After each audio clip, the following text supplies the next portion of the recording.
Welcome back, everyone, to the Selling with Love podcast. We have a journey, a story, an incredible individual joining me on the show today. And I'm very, very excited because it sounds like he's cracked the code to wealth, to getting rich, to getting rid of struggles financially. And he has so much important things to teach and truths to share to make sure that if you are in a position financially that you wish you could make some changes, you will see some of the ways he thinks differently, the lifestyle choices that he's made, and the experiences and experiments that he's conducted to show how you can build wealth, you can have success, doing it in a much non-traditional way.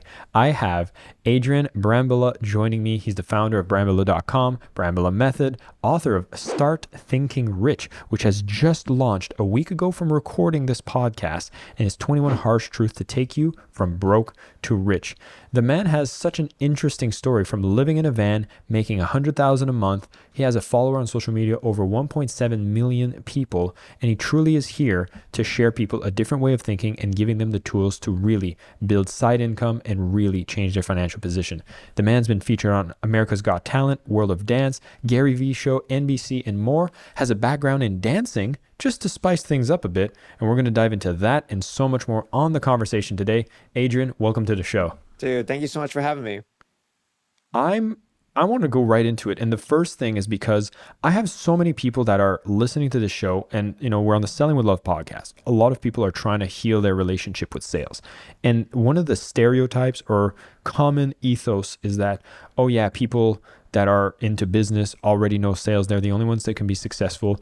Artists like me, I have a great product, and this sales thing is just not meant for me. And I love that you have a background in dance, in an art, and here you've turned this art into a business. And I'd love to just start with that story, because most people that are in arts often have even more reluctance to business principles and sales. And it sounds like you had a different journey here. Definitely. I feel like there was a moment when I was dancing. I used to dance professionally for T-Pain, and he launched a song right in front of us. It was called Reverse Cowgirl, by the way. Not a very good song. It's also not about a Western. This song, he launched it and he showed it to us beforehand. And this is back in the day. This is 2010 era, 2011. He looks over to his manager and he's like, okay, you guys ready? Sure. They launch it. And then we get to see like the analytics, on iTunes, every song is 99 cents. And all of a sudden after like 1 minute, there's like 50,000 and 100,000 downloads. And then after like 5 minutes, there's like 6 to 7 million downloads.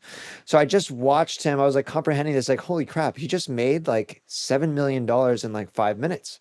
And that to me, like dancing for T-Pain was amazing.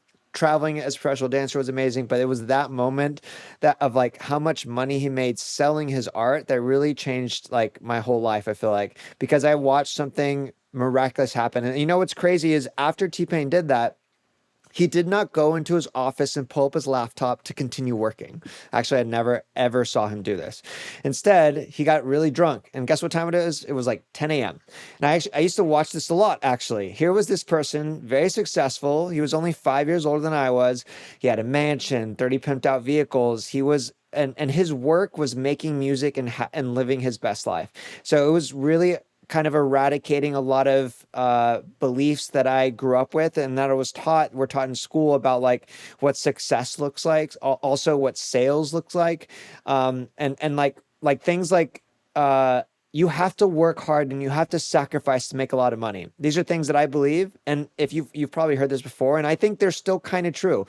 I say kind of because to me, I didn't see T-Pain ever work hard. I saw him party, live up his best life, and I saw him make music. He loved making music, right? And I think artists, and specifically successful artists, they get to do what they love and make a lot of money, and their mindset's totally different about money. It's not scarcity, it's abundance. And so he makes money. The more music he makes that's good music, people buy, and it makes more money. It's a beautiful place to operate in versus like in terms of scarcity mindset, like in order to make a lot of money, I have to sacrifice and it has to be painful. So it really radically shifted the way I think then and still today. And I had to work a lot on my beliefs on like making money in sales, because sales was always something I was shy to. I was always afraid of cold calling and stuff like that. But then when I switched my mindset to like an abundance mindset, it really helped me a lot. So yeah, T-Pain was a really great guy, and I learned a lot from him. And it was never from a tutorial; it was just from being around him. Well, it's funny because you had that experience. You were there as part of the dance crew. And here you are, you witnessed it, and you decided to let that be a lesson. And I feel for a lot of people that could have not registered at all. And so there's a little thing here that from your mindset already that saw that and recognized it, that hey, there's a different way happening here.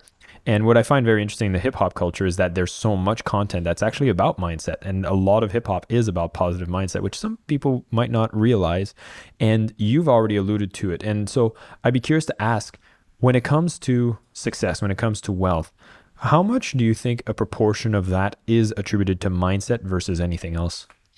Man, I would cringe if I was listening to what I'm about to say because uh, when you are not successful and you hear an answer like this, your knee-jerk reaction is to blow it off. But I literally think that success is like 95% the way you think and not the tactics.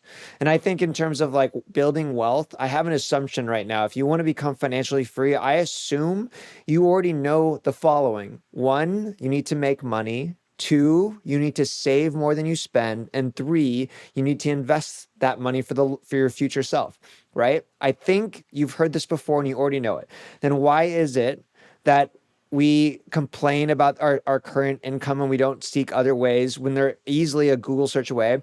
Why is it that instead of saving more than we spend, we increase our cost of living and continue to buy nicer stuff that we don't need to impress people we don't even know? And three, why don't we invest for our future self? Because and instead we just spend all the money that we have. Why? It's because we're not thinking rich. It's because we're not thinking the right way. So I really think the way you think about money, success, sales, business matters way more important than tactics because I assume you actually already know the tactics. It's funny because I've had previous conversations around that, and we've also have that cringe factor. We're like, really? We're just gonna say it's mindset. And the longer I've been into this, the more that I start putting a higher percentage to that number. So your 95 doesn't sound crazy to me, but it's frustrating to hear because one of the ways you could interpret that is like, okay, well, all I have to do is like build a vision board, sit and meditate on some abundance mindset thing, and then everything will magically come to me. Is this the law of attraction? Is that what you're telling me? But I feel there's a nuance to, considering mindset and what types of actions you take based on that mindset. And I might want to ask you to add to that so that people who might have initially brushed off that comment, we can reel them back in and realize, what does this really mean? Well, I think, this is sales oriented, but I think I like to operate from a point. This is how when I started to first believe in this vision and getting clear on my goals, that one day I would like to own my time. One day I would like to wake up in a world where I don't have to go to work. I don't have to do anything because I have bought back my time. And this is how I define financial freedom: is to do whatever you'd like to do, whenever you like to do it, wherever you like to do it. That to me is my financial freedom. Once I realized that, I thought of like, now everything I'm doing is I have to align it towards that goal. And I think in terms of like that, having your future vision, like it's very important to have that clarity, because then it makes the tactics, you'll be more consistent on executing on your tactics if you have a clear vision in mind versus feeling like it's a chore or a task or something you don't want to do. Because sometimes in terms of like sales, I feel like I'm as an entrepreneur, I think all of us are in sales. Even not as an entrepreneur, I was always in sales. You're always selling something, whether you like to admit it or not. But when you have that vision of like, what is the future state? Why are you selling? I think that helps like you execute the tactics and become more successful. And then I think the last thing on specifically a money, like I today I don't have to sell, but I continue to sell. Just launched my book. I didn't have to do. I'm not operating on a place of I need. I'm operating at a place of I want. So I sold my book and we hit a bestsellers list, and I wanted to sell as many books as I can. And to me, I'm operating from a mindset of like abundance and want, and I'm doing it because of I have financial freedom, but it's my choice. Again, that's the best place I think to operate in versus like I have to do this. It's more of I need. And again, that's a having that freedom, I think, in that switch of a mindset makes me really feel passionate about like what I'm doing, and aligning myself. Like I feel really authentic. Whatever it is I'm selling, I know I'm doing it because I truly want to be here. And I think that's a great place to aim for if you're not right now. Yeah, 100%. And when you're coming from the place of being needy, now you're not selling to offer value. It's almost like you're just doing it in a selfish intent. You can smell the selfish salesperson, right? Like when you're selling and it's not in the best interest of the others, it already sabotages your own sale. And so perhaps one tip you would have, because it sounds like when you have a base financially, it's much easier to come from a place of abundance. And sometimes when it's like, hey, bills are coming up, this is a struggle. It could make it so that you feel like you need to be selfish, or at least the situation is forcing you to be in that kind of place. But I'd be curious to know what you would add to that, because you've also done some very interesting experiments to change your own equation of income and expenses. Definitely. But I want to make clear I'm 35. When I hit 33, I hit in this term what they call fat fire.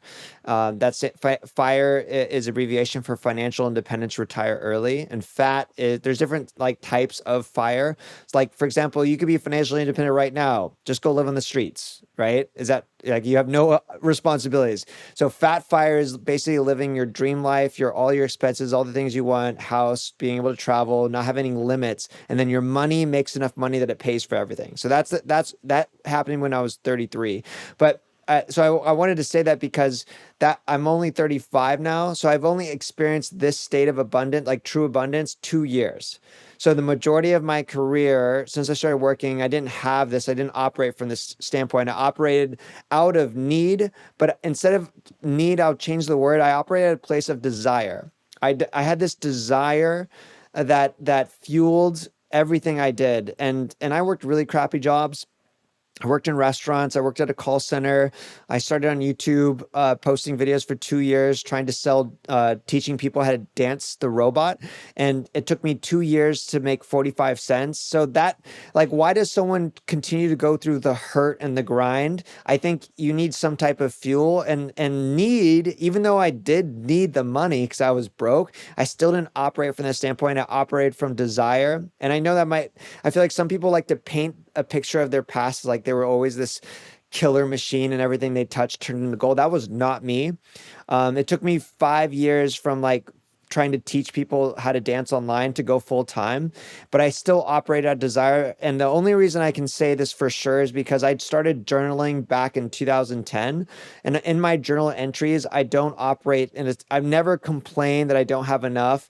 I'm always like, I speak from a place of desire. Like I cannot wait one day if I keep doing what I'm doing right now. I know it's not working and I'm not making the money I want, but I know if I stay on this path, like I operate from optimism, desire. So I think those are, again, healthy places to operate. And the whole abundance thing, it's only been 2 years for me. So this is still very, very new. And then in terms of like, I think things that helped me become more successful, and why I don't believe I ever operate out of like, oh my gosh, I need to make this sale or I can't pay rent. I actually, because that, again, some people might say that's the great place to operate in because you have to. But for me, that sounds very stressful. And so one thing, a super like, untalked about skill set that I feel even to this day I have, is that I've always lived way below my means.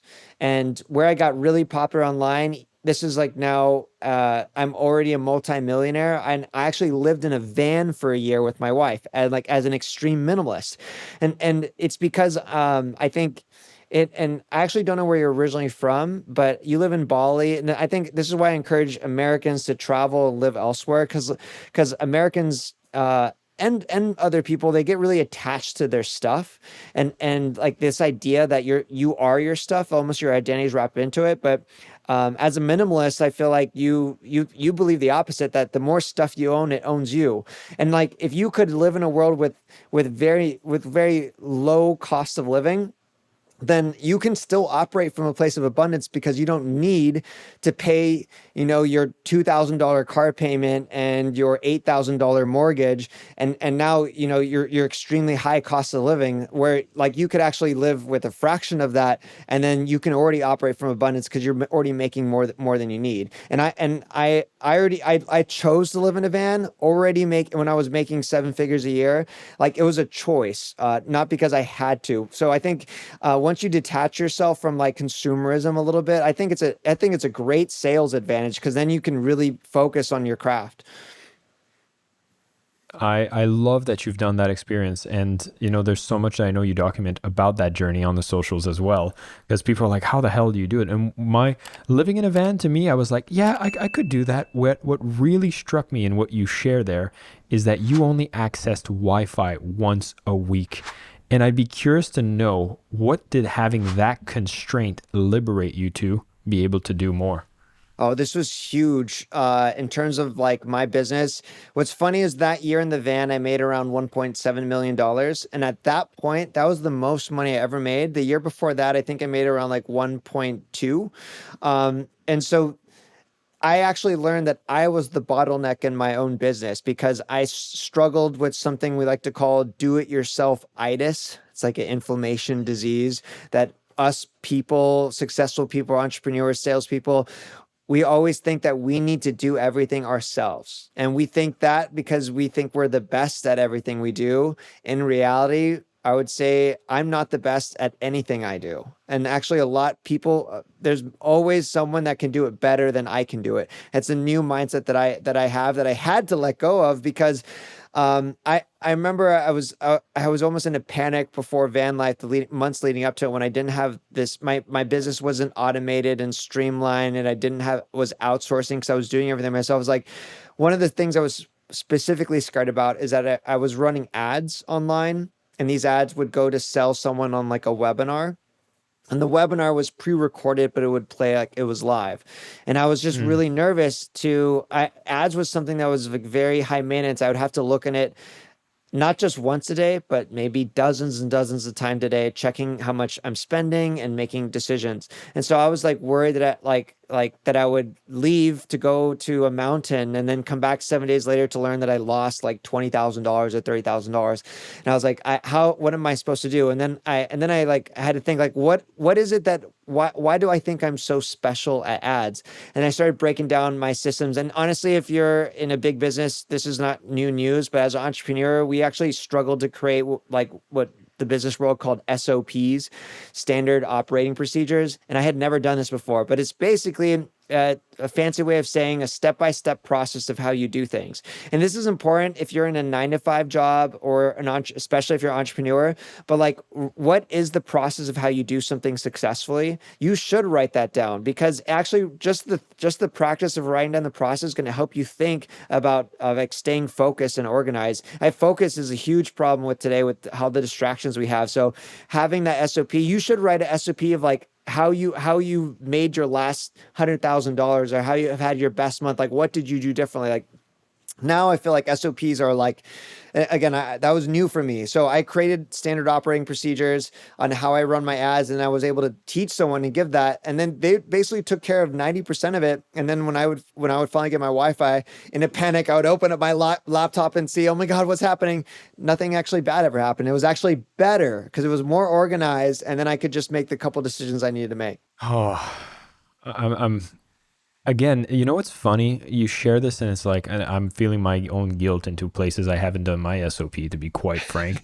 And it reminds me exactly what you opened with, which is like, people know you need to make money. You need to spend less than you earn and save some and invest it. And I find that in marketing, in sales, it's a lot of these things we know this. Like it's not rocket science, and the answers aren't that far away, particularly now with AI as well that has emerged. You can get so much more answers around this. So I feel like now we're not looking at 95% mindset. We're going more to the 96, 97. Like it goes all the way to that. And I'd be curious to know if while you were on this journey, were there any things that you assumed to be true, and when you got yourself into it, realized that it's not true at all and it changed the way you operated? I think what So 3 years ago, my wife and I, we moved to Austin, Texas, and now we don't live in a van. We got a really nice house and nice cars and all this stuff. And so my business was still operating from that only needed 1 hour, 1 day a week. And so I was trying to think of like, well, what do I do now? Do I go work 40-hour work weeks or more than that? And I kind of just started enjoying my life. And then I what I learned, and I grew up in a Mexican household, and in the Mexican culture, we don't outsource anything. We do everything ourselves in our personal life. So my business was super streamlined and working. And then what was I doing with my financial freedom? I was doing my own chores. I was doing my own laundry. I was doing my own dishes. I was cooking my own food. I was doing my yard work. And I don't know how long it took. I think a few months in, I was like, what am I doing? This mindset I had, like I have to do it all because I'm a homeowner now, and I'm supposed to be responsible of these things. And I had to let go of this mindset that like I'm supposed to be doing.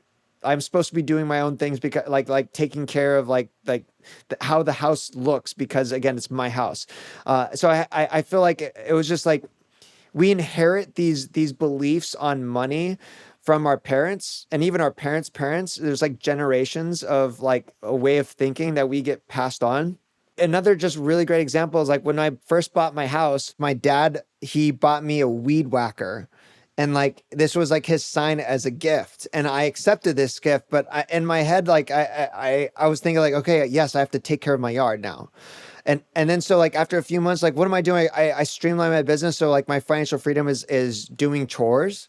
And so then I was like, I need to let go. I need to let go of like not just business things, but like getting clarity on like how would I want to spend my time if like I've worked so hard, made this money, invested my money, and did all the right things. Life has to be more than doing chores. I need to dig deeper and figure out what is it that I should be doing with my time. And I think that's a serious question that we don't actually get to ask, because the questions when you're in the state of struggle is like, how do I pay my bills? How do I pay rent? How do I make enough money to send my kids to college? Right? We don't think in terms of like finally getting to a point of like, I have enough money. What do I actually do with my time? What am I meant to do? So when you ask like what are some things I had to switch, it was a lot of that. And then I think I'll just say one thing for the people that have the means to do this. One of the smartest things I have that my very successful friends will come over who make way more money than me, and they don't do this, and then they walk away saying I need to do this, is genius, is I have a house admin. A house admin is it's this person I paid $25 an hour. And what do? They do absolutely everything that I don't want to do. So I'll give you a really clear example. I bought a new grill. It's a barbecue grill, and the grill came in. It's like a Traeger grill. It's like electronic, a smoker, and you have to install it. So I got the manual. I opened it up, and I was like, holy crap, I don't know how to do this. And it looked like it was going to take like 5 hours to do. So then I took it and I handed it to my house admin, and then I went to go play pickleball.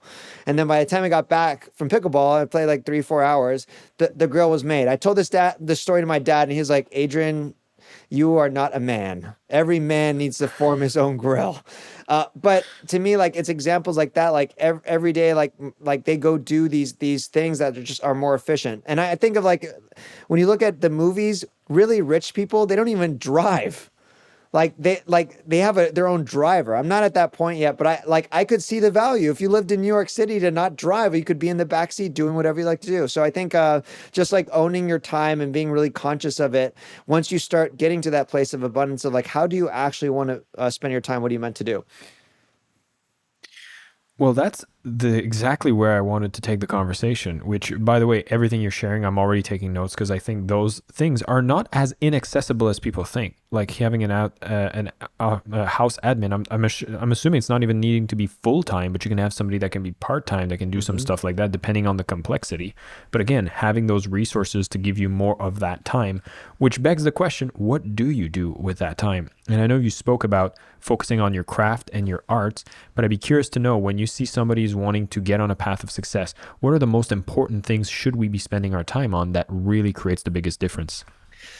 I think the problem with retirement is that it's painted in this like sepia tone picture of like you sitting on a beach doing nothing, drinking like a pina colada. And I really believe this is the worst marketing that has been implanted to us, to do nothing. So one of the chapters in my book, Start Thinking Rich, is actually retirement is for dead people. Just to like really own in on like like you should actually never strive to do nothing. We always need to do something. And I'm not going to have the answer for you, but I hope I can help you think about the questions of like imagining you've now made it. You don't need to operate because you need to. Now you want to. And, just to give you a couple of tips, the best ways you can spend your time and money are first impact. When you are gifting, you get way more scientifically proven a dopamine to versus when you buy for yourself. And then also experience. These are the best ways to spend money. Getting experiences for yourself or for the people that you love. They could be small as like taking your family to a restaurant that you guys normally wouldn't go to. That's an experience. Or flying your parents somewhere across the world. Again, those are experience. And then impact is like, how do you want to leave an impact on other people? Best ways to spend money always will pale to comparison to you buying a Lamborghini or whatever nice thing that you want. Again, I have no shame against the Lamborghini. I will just mention there's a difference between a rich, like kind of a poor person buying it and then a rich mindset. Like a Lamborghini, let's say it costs $300,000 a year. And so let's say you're in sales and you're like, I want to make I want to make an extra $300,000 a year so I can buy the Lamborghini. If that's how you think, then you're basically, I would call that like a poor mindset, because you're thinking about how much time do I need to work in my sales job to then earn enough money to buy the Lamborghini. A wealthy person, they think, what do I need to invest in that's going to pay me $300,000 a year every year so I can buy a Lamborghini this year and the next year and the next year, and they never trade their time for objects. So that's a quick, I guess, a digressive note there, but never trade your time for anything. And then spending money, the best way to spend is usually experiences and impact. That is a big emphasis around the wealth that you speak about, is how time has a very disproportionate value than any kind of income. Would you speak more about that? Yeah, I think it's the most valuable asset that we have. It's the one thing we can't make more of. And it's sad to see how we waste our time and we constantly trade it for money. But before you even, I teach a lot of people how to optimize for time. And I also teach people like how to like invest to buy back your time. But there's probably areas like right now where like a question like, are you spending your time wisely right now? And don't tell me, like, just go to your phone, go to your settings, go to your screen time, and you're going to probably be surprised on how much time you're wasting. And you might need to set, things that block social media or like your email. Like one of my favorite apps, I'm really trying to get sponsored by them. It's not official sponsor yet, but it's called Opal. And this is an app that actually blocks your social media through peak periods. And so right now, for example, I can't go on Facebook or Instagram. It's going to block me. And then I have to like, if I do want to go on it, I have to like click, I have to wait 30 seconds and then open it up and set like a 15-minute timer. So there's all these levels. So I don't just go into mind-numbing scroll. And it's things like that will like start like saving me time. Because before that, I was spending like 5 hours on social media every day. Terrible. And then one thing I noticed from there is I have all my notifications off, including email. And then my text messages, I left those notifications on. But then I learned when I got rid of social media, I was still spending 2 hours a day, 2.5 hours a day on texting. And I was like, oh my gosh, that's insane. Because when it came to texting, I would answer as I received. So then I removed that. And then now I only check my phone whenever I pick it up. And there's usually whatever, all my messages I answer at once, just like I do my email. And for the parents out there, I just want to mention, if there is an emergency, you're going to get a phone call. You totally cannot have notifications off on text messages.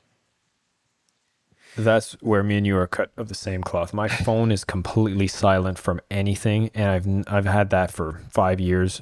nothing's went wrong. And I've actually got my escalation protocols that like it has to be such a crisis for somebody to call me. And they don't have to call me once, they have to call me twice because I'll not answer the first one. And that's one of my biggest defenders around productivity, and it's huge. And I'm glad you're advocating for that because I think, yeah, it is one of the biggest things that sucks up your time without even knowing it. And it's like, wait, I'm being controlled by dings and beeps from a device that I bought and now it's controlling me. How did this happen? So good. When you go out and teach people with the Brambila method, this is a huge platform where you teach people to really design a better lifestyle. What are some of the key skill sets you actually share with people to be able to bring into their repertoire that is beyond their core art, that really leverages them to have a lot more chances of success?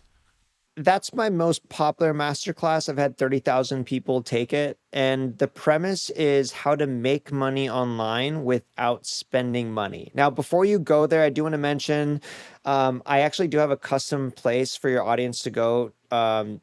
Actually get some of those offers. It's startthinkingrich.com/Jason, and we'll get into that later. But to answer your question, I just want to make sure someone doesn't just hop and go there, because it's actually better if they go through the custom place we've made for you as a way I can say thank you.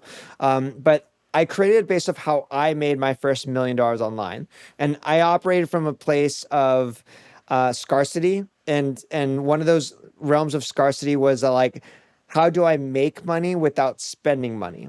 And I learned there's actually a lot of ways you can make money without spending money. I don't have that mindset today because now I know that there's a lot of ways I can spend money and make money way faster than the sweat equity ways. But this Brambila method class only focuses on things that you can do right now that you don't have to spend any money, but you will have to use your creativity and the right strategy. So like, for example, e-lancing, freelancing online, huge marketplace. People all over the world are looking for skill sets that you could offer, whether that's organization, being a virtual assistant, or maybe something that's higher skilled, like being a programmer or graphic designer.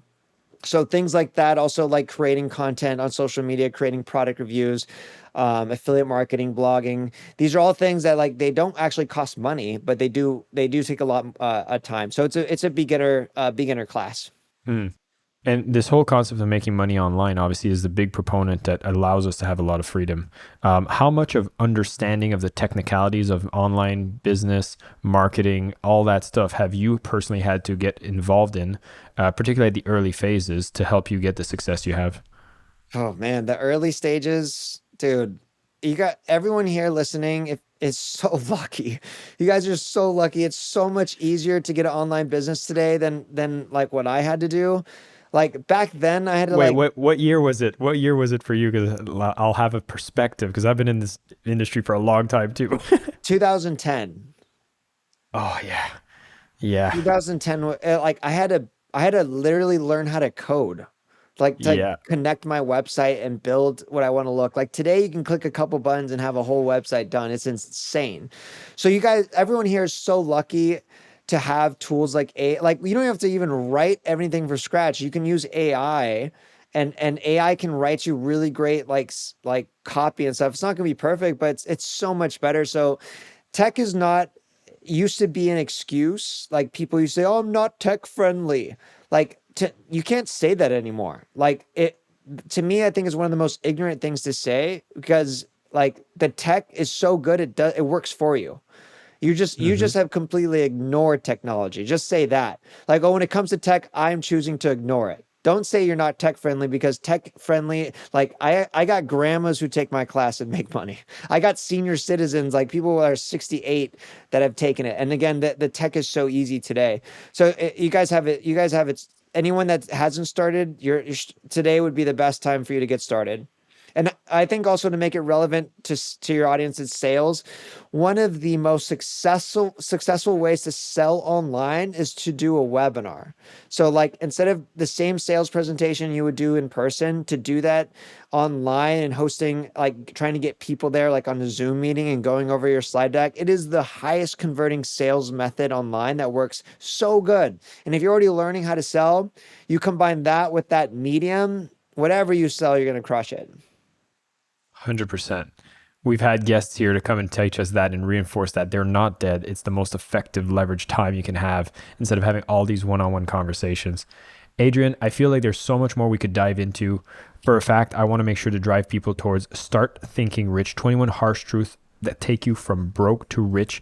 There are some more truths that you would want to uncover, and you would want to grab a copy of this book. Just hit the bestseller list, so congratulations on that again.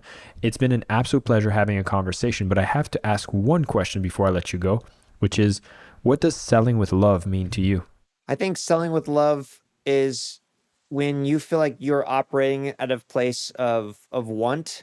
You're operating at a place like you're selling this because you truly want to, not because you have to. And you know that this, whatever it is you're selling, is actually going to help this person, whether it's a small way or a big way. So you know that it's like you feel compelled, like they have to get it because you know it's going to help change their life. So I feel like when you align all those things, like it's actually not selling at all. It's just being a matchmaker. Love it.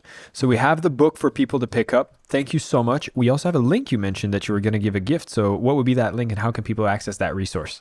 Yeah. So startthinkingrich.com/Jason. And this is going to include a link to the book. The book is available wherever you get books, Start Thinking Rich, but it also includes some extra bonuses. I know this podcast audience is a little different from the other ones we've done, which have been more financial. So we're going to include actually some of my online, sales tactics, like as extra tools bonuses for those that are looking into like online sales and stuff like that. So just one way we can say thank you for having us on.